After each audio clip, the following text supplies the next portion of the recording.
چنانچہ سورہ قصص میں جو نقشہ کھینچا گیا ہے حضرت موسیٰ علیہ السلام کا، جب وہ مصر سے چل کر اور مدین تک پہنچ گئے، پورا صحرا سینا کراس کیا ہے، کوئی سواری کیا کوئی شے تھی نہیں، اور سانپوں بھرا جو ہے یہ صحرا تھا۔ اسی لیے ان کے بھائی وہ کہلاتا تھا جو اس وقت فرعون تھا، وہ بھائی اس لیے تھا کہ جو پرانا فرعون تھا وہ بھی زندہ تھا، لیکن اس نے ایبڈیکیٹ کر دیا تھا، اپنا تخت جو ہے اپنے بیٹے کے حوالے کر دیا تھا، وہ زندہ تھا۔ اس کے زمانے میں حضرت موسیٰ علیہ السلام کو گود لے لیا گیا کہ اس لیے کہ وہ بے اولاد تھا، اور جب وہ نیل میں سے حضرت موسیٰ کا وہ صندوقچہ برآمد ہوا ہے جس میں کہ ان کی والدہ نے اللہ کے حکم کے تحت انہیں ڈال کر اور نیل کے اندر بہا دیا تھا، تو پھر وہ قتل کرنے لگا تھا، پہچان گیا تھا کہ اسرائیلی ہے، طے تھا وہاں پر کہ ہر اسرائیلی بچے کو مار دینا۔ وہ بیوی آڑے آ گئی، اور دوسرے یہ کہ اللہ تعالیٰ نے ایسی موہنی صورت دی تھی حضرت موسیٰ کو کہ جو دیکھتا تھا وَأَلْقَيْتُ عَلَيْكَ مَحَبَّةً مِّنِّي، بڑے پیارے الفاظ ہیں، یہ سورۃ طٰہٰ میں آئے ہیں، اے موسیٰ ہم نے تمہارے اوپر اپنی محبت کا ایک پرتو ڈال دیا تھا، کہ اس کو دیکھ کر، وہ موہنی صورت دیکھ کر، اور وہ اہلیہ نے کہا، وہ اہلیہ وہ تھی حضرت آسیہ، وہ بھی بنی اسرائیل میں سے تھی، اور وہ ہیں جن کا سورہ تحریم میں ذکر ہے، جنہوں مثال دی گئی ہے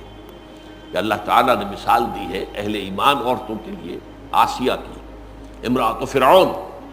اب ظاہر بات ہے بادشاہ تھا، اس نے جس کو چاہا اپنی رعیت میں سے اپنے گھر میں ڈال لیا، اور ان دونوں کے مابین بڑی الفت تھی، فرعون کے اور آسیہ علیہ السلام۔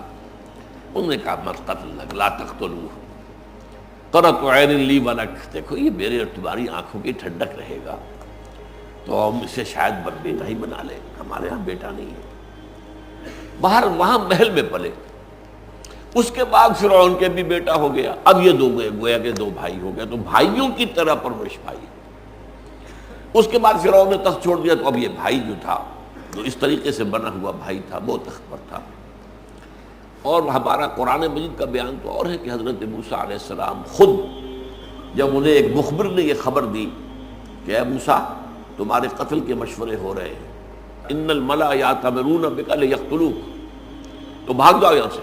میں تمہیں نصیحت کرتا ہوں جان بچاؤ اور یہاں سے چلے جاؤ۔ تو حضرت موسیٰ چھوڑ کر مصر کو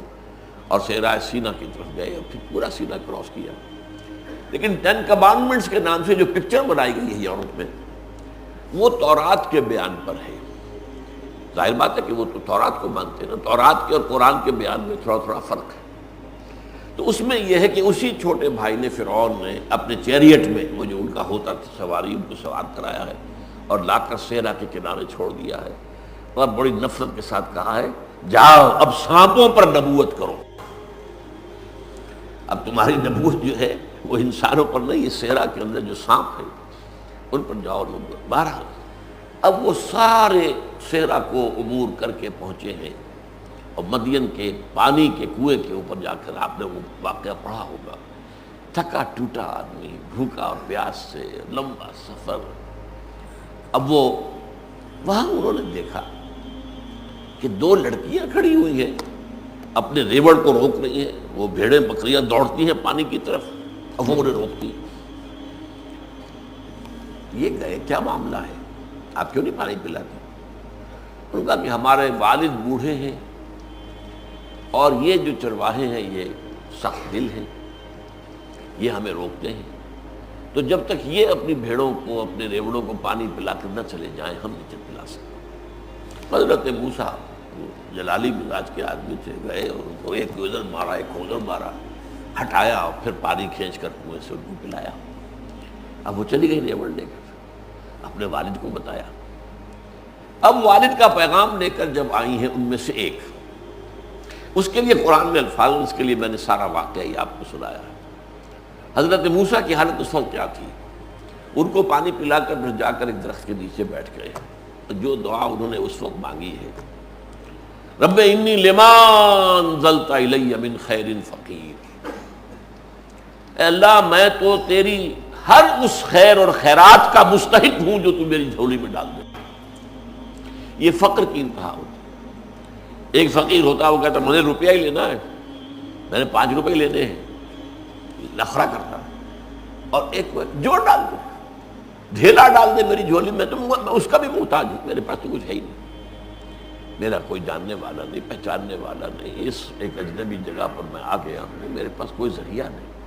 رب انی لما انزلت الی من خیر فقیر، ہر شے کا فقیر۔ اس وقت وہ لڑکی ایک آئی ہے، فجاءہ احداہما علی استحیاء فقال ان ابی یدعوک، آئی ان دونوں میں سے ایک لڑکی حیا کے ساتھ چلتی ہوئی۔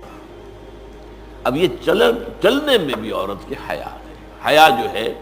وہ عورت کے، وہ اللہ تعالیٰ نے جو بھی عناصر اس کی فطرت میں رکھے ہیں ان میں مرد کے مقابلے میں حیا کا پہلو بہت جو ہے قوی ہے، جس کو کہ آج جو ہے مغرب ختم کرنے پر پڑا۔